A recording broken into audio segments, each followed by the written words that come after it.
ಒಂದು ಕೋಇನ್ಸಿಡೆಂಟ್ ಅಂತಂದರೆ ಇವತ್ತು ಆನೆಗೊಂದಿ ಉತ್ಸವ 11-12ಕ್ಕೂ ಇತ್ತು.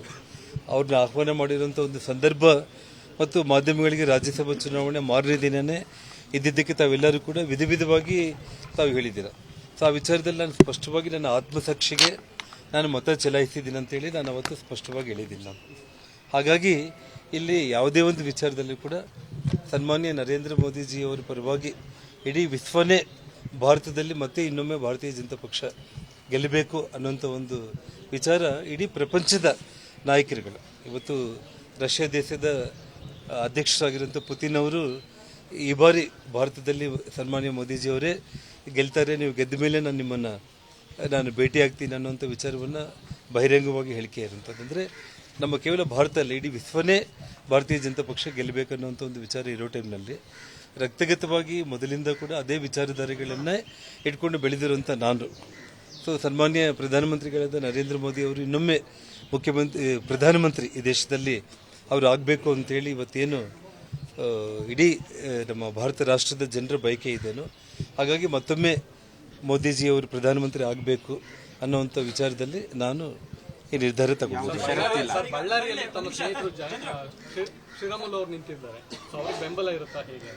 ನೋಡಿ, ಒಂದು ವಿಚಾರದಲ್ಲಿ ನಾನು ಬಳ್ಳಾರಿಯಿಂದ ದೂರ ಇದ್ದಿದ್ದಕ್ಕೆ ಮಾಧ್ಯಮಗಳಲ್ಲಿ ಸಾಕಷ್ಟು ಒಂದು ಚರ್ಚೆಗಳೆಲ್ಲ ಆಯಿತು.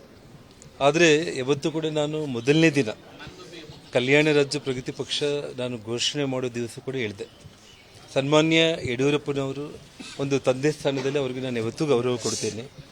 ಅದೇ ಒಂದು ರೀತಿಯಲ್ಲಿ ಶ್ರೀರಾಮುಲು ಅವ್ರನ್ನ ಒಂದು ಮಗು ರೀತಿಯಲ್ಲಿ ನಾವು ಅವ್ರನ್ನ ಬೆಳೆಸಿರುವಂಥವ್ರು.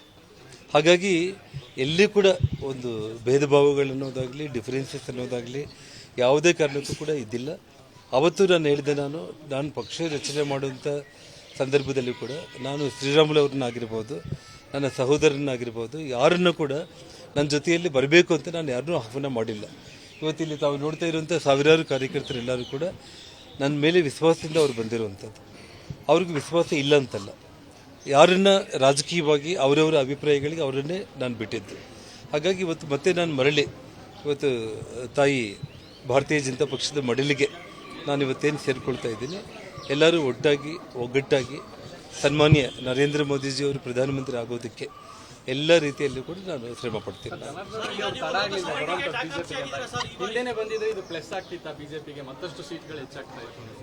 ನನ್ನ ಲೆಕ್ಕದಲ್ಲಿ ಈಗಾಗಲೇ ಜನರೆಲ್ಲರೂ ಕೂಡ ತೀರ್ಮಾನ ತಗೊಂಡಿದ್ದಾರೆ.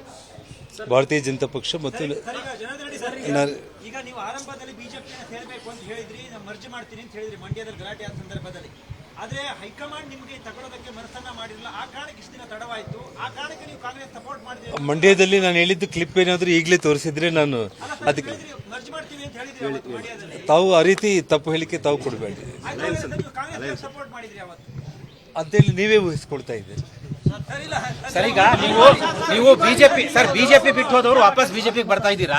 ಈ ಹಂತದಲ್ಲಿ ತುಂಬಾ ಜನ ಈಶ್ವರಪ್ಪನವರು ನಾಳೆ ತುಂಬಾ ಜನ ಬಂಡಾಯ ಸಾರಿದ್ದಾರೆ. ನಾನು ಈ ವಿಷಯ ಅವ್ರಿಗೆ ಏನು ಮೆಸೇಜ್ ಕೊಡ್ತೀರಾ? ನಾನು ಏನೇ ಇದ್ರೂ ಕೂಡ ನಾಳೆ ಮಾತಾಡ್ತೀನಿ. ನಾನು ಇಷ್ಟಕ್ಕೆ ಸೀಮಿತ ಮಾಡ್ಕೊಂಡು.